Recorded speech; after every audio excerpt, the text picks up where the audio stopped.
Hello,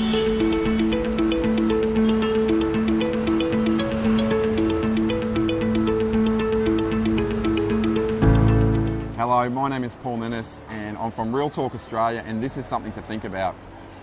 The topic of pornography is a big topic these days, and many people, men and women, will struggle with the engagement with pornography. It's often something that they go to out of habit, out of consolation, out of needing to be filled up. And it's something that can bring a lot of shame and guilt for people. And I want to encourage you that if this is a topic that troubles you, that you actually bring it out into the light in an appropriate way. One of the first tips I would give you is to resist, obviously, the urges. This might sound simple, but St. Augustine said, habit without resistance soon becomes necessity.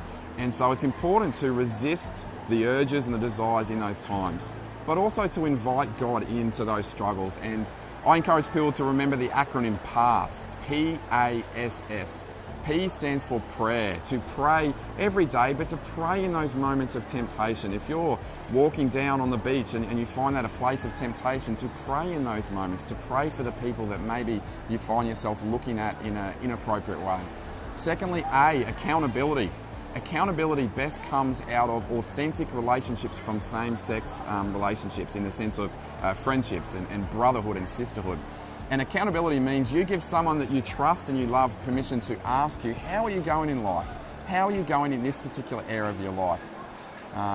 The S stands for Scripture, P-A.S.S, Scripture. Learn some scriptures. Don't just turn up at Mass, don't just read the daily scriptures, but make them part of your everyday world. Make them something that you can actually go to, something that you go to in a moment of temptation. It might be, I came here to have life into the full.